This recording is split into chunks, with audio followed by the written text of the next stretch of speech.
BYU's got a quarterback controversy, whether they want one or not.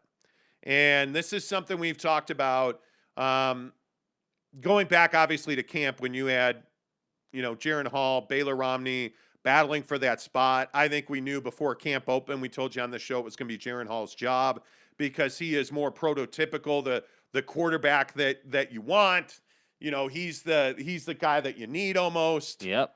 Then he gets hurt, and Baylor Romney comes in and throws an awkward touchdown falling down to seal the Arizona State win. And then all of a sudden, it's a bigger deal. And as we told you Thursday, Jaren Hall injured his ribs. And he wasn't going to be able to play against the Bulls. So Baylor Romney comes in. And boy, did they, if I'm not mistaken, I think we saw a component of offense that we haven't seen at BYU in a long time. We saw a guy stand in the pocket and drop bombs. 47-yard touchdown to his brother. Like Romney on Romney crime. It was amazing.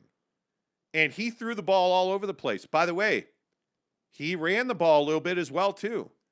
Baylor Romney looked like a guy who can take the top off a defense. And you've got Puka Nacua and Samson Nacua and, Gunnar Romney and, Isaac Rex. And you've got all these weapons all of a sudden that now offer you a different component because now you can't play zone. Now you can't play man. Oh, by the way, the Bulls were so worried about Baylor throwing the ball deep. What happened? Algier had a heck of a lot more room to run. So, Jake, do we have a quarterback controversy at BYU? I'm not going to call it a quarterback controversy. I'm going to call it that BYU has two quality quarterbacks. And I think that when you have a quarterback controversy when the guy you're starting is not as good as the backup, but you don't want to pull the guy who's starting, and so you find yourself in that odd spot. My personal opinion is I don't think that Jaren should be punished for trying to make a play. He was playing really well before Baylor stepped on the field. Nobody was concerned about the job that Jaren was doing. And so in my opinion, when Jaren's healthy, he should be the starter again. That said, I agree with you. I think that Baylor presents a really nice skill set. I think that if you're BYU, this is going to allow you to play more aggressive football with Jaren because you know what you have behind him. You're not going to be as scared to call the QB draw. Maybe you're not going to be as scared to get Jaren out there on his legs a little bit, Not to say that you want to run him into trouble, but I'm just saying now there's a big difference between playing with a dual threat quarterback and having nothing behind him and playing with a dual threat quarterback and having a guy who can get the job done behind him. So to me, in my opinion, I think Jaren should still be the starter. But at the end of the day, your best ability is your availability. So when you're hurt, what's everyone going to talk about? Well, Romney looked pretty damn good. So who are we going with? First of all, this is a good problem to have. You have two really good quarterbacks. And I think when you look at the way that Baylor Romney came in and played, I mean, you as a BYU fan, you should be fired up. You should be excited. This is fantastic. This is as quality of quarterback play as you have gotten in some years. This probably takes you back to Max Hall, throwing the ball, running the ball, like the versatility that you have in both of these quarterbacks. I don't believe that Jaren Hall is being punished, or if he does not start when he's ready to start, I would not have a problem with it. Now, having said that, I think Jaren Hall is still your starting quarterback. But the ability to the ability of ESPN.com to throw ads out is the crazy. Auto ads. But the ability that Baylor Romney showed you to get the ball down the field. We've kind of been wondering all season long, how are you going to get the most out of these receivers? I think we saw the one thing that we know about USF. They may not be the best defense you're going to see, but that team can run. And we saw Gunnar Romney, and I think we saw Puka Nacua for the first time. Puka Nacua had a huge impact on that game. And you've kind of been waiting for that, right? And you're watching Gunnar just run down the seam. And Baylor Romney's just putting it on him. It's it was a beautiful sight. Like, don't get me wrong. I am not at all against the Romney on Romney crime. Like, it was amazing. Yeah. I'm not against it at all. My thing just is that it's not that Jaren played bad or No. that he got benched or anything, obviously, right? I mean, he just suffered an injury. And so I think this is where Kalani, being the leader that he is going to take care of this, this issue that could potentially arise. Oh, I don't think it's potentially. I think if you're a coach and you go back and you watch the way that Baylor Romney came in, he made them a better running team. I mean, Jaren Hall's a guy that's going to give you between 5 and 8 yards per throw. Baylor Romney is going to give you 10 plus yards per throw. And the thing is, you don't when you can throw the ball over the top the way Baylor did, you can beat any defense because you have the speed at wide receiver to do that, and you have the hammer in Algier running the football. That's the thing that when you look at Tyler Algier and what he brings to the yard, he brings you a brutal physical back who can also beat you to the edge, right? And we saw that this BYU offensive line, now, obviously you had a pretty significant injury issue on that line, but you saw this BYU offensive line over the last 3 weeks get better and better and better at leveraging their man across from them to create gaps. The BYU offensive line has to do fewer and fewer and fewer of that, less and less of that, when you have a guy like Baylor Romney that isn't reliant on the underneath ball in the run after the catch. That's the difference. What kind of offense do you want? Do you want it to be reliant on guys making plays after the catch? Or do you want guys running free into space? And the thing that you can't take away from Baylor Romney is it's not the strength of his arm. He put it on guys. The ball placement was spot on. I'm not saying that you have a full-blown controversy. What I'm saying is you got to figure out a way to get Jaren Hall to be able to throw the ball a little bit better and a little bit further down the field on average if you want him to be your starting quarterback. Because what you got out of Baylor Romney brought a completely different dynamic to the offense. Mm-hmm. Yeah, I mean, I'm not going to sit here and say that Baylor Romney is a better quarterback than Jaren Hall because I think Jaren is twice the runner that Baylor is, and Baylor's twice the thrower that I Jaren know, is. but the fact is you'd rather have a guy who can throw it, and I'm telling you, in college football, the guy who can run it is just as dangerous. But what did you say to me about Baylor Romney? I don't know. What did I say? That he runs well. Yeah, I mean, he runs better than I would have expected him to run, but my point just is let's not forget what Jaren did most of the game against ASU. Let's not forget what Jaren did to Utah. Now, I know Utah is not as good as they usually are, but I'm just telling you that at the end of the day, this is what we love to do in sports. Oh, the guy played one game and he looked great. Now, all of a sudden, he is really good. No, what I'm saying is he played one game. He showed you why he almost won the starting job.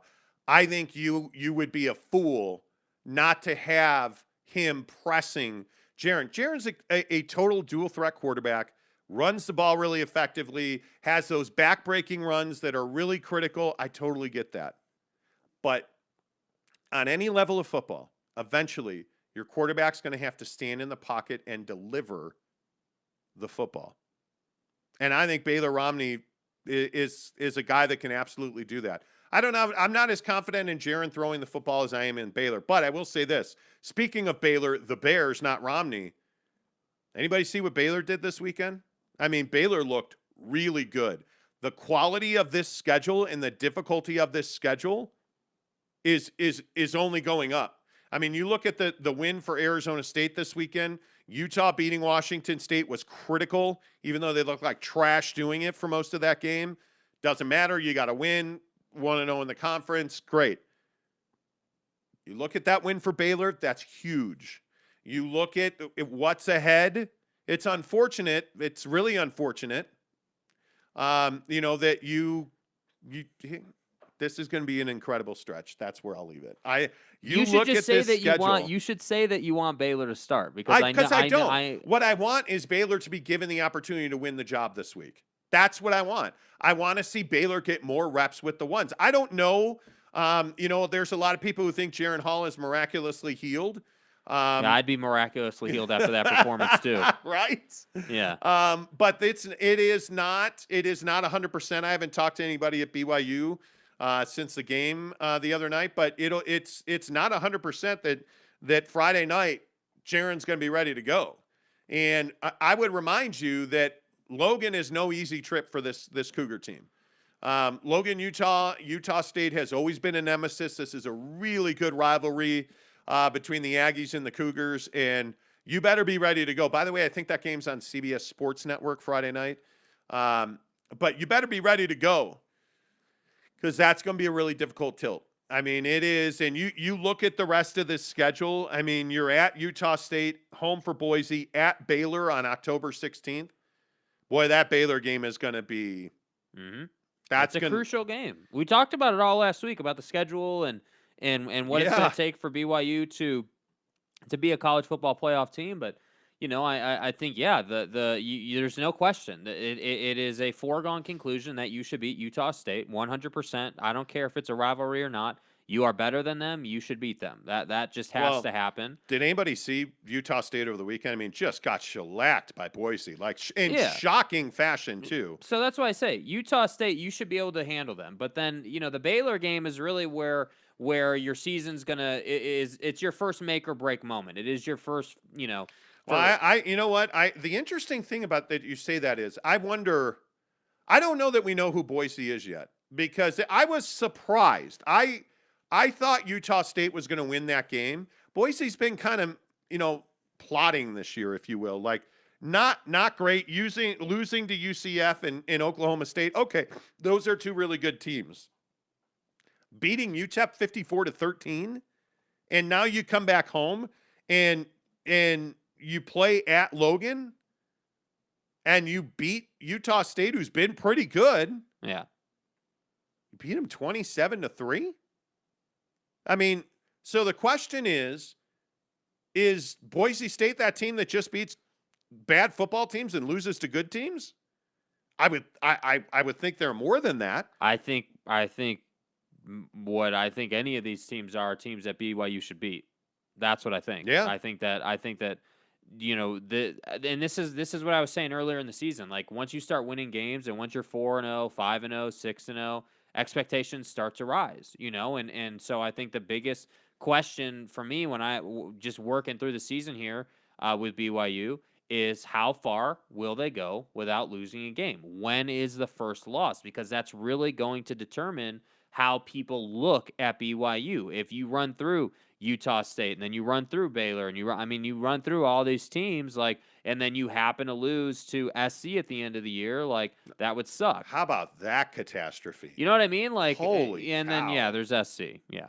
I mean, I don't even know how you explain what happened to USC. I just don't. To lose, that was, sorry to wake you. That was you always say that. Terrible. I love that you always say that. And what I always say is, hey, we're waking up at 4:45 in the morning. Yeah, I'm entitled to a yawn. No, you're not. Okay, cool. Anyway, the point is, it is shocking to me that Oregon State dominated USC in Los Angeles at the Coliseum. Yeah, USC is not good. Yeah, and I'm telling you, Jackson Dart is their starting quarterback. Keaton Slovis is not good right now. And I don't know if it's mental. I have no idea, but that's it's a quarterback controversy. Yeah, well, yeah, probably. Let's see. Let's get some comments in here. Jeremy Bolton says there's not a QB controversy at BYU. Jaren won the starting job. USF's defense is terrible. Baylor probably throws a little bit a better ball, but Jaren is more dynamic. BYU fan CJ says, I don't think Jaren shouldn't be punished and trust these coaches to make the right call. We're not talking about trusting coaches. We're talking about who you want to be the starting quarterback at BYU. Kay Niren says back in the day, BYU would play two QBs in a game. But see, I think when you have two QBs, you have none. Mm-hmm. I mean, you need one guy and you go with that guy, which is why I think Kalani is going to stay with Jaren Hall. That to me is likely to happen. CJ says, I was hoping we were up more so we would see Conover, though. Sounds like he makes Zach-type throws. Zach type throws, but still makes freshman mistakes. By the way, Tanner says, by the way, that was a pathetic performance by the BYU defense. Stop. Like, this is the other thing. I woke up yesterday morning with 61 notifications. Most of them were negative. Oh, season's over. Wow, you can see what this team's going to be. Like, are you kidding? BYU's 4-0. They're 4-0. Their defense isn't pathetic. They're because it's garbage. They're the 13th ranked team in the country. Their defense isn't pathetic or garbage. Like, what are you talking about? BYU fans, bro. They're coming off of 3 massive football games to play USF. Do you really think there wasn't going to be a letdown? Of course there was going to be a letdown. Of course there was. Anyway, Casey Finlinson says, although I love what Baylor Romney brings to the table, even though ESPN didn't know who Jaren was, which was funny, Jaren is still QB number 1. Yeah, I would agree with that. See, and again, I'm not saying that you change QBs. I'm not saying that. What I'm saying is, depending on Jaren's availability this week, you allow Baylor Romney to push him in practice. You allow Baylor Romney to show you that he can do this against just about anybody.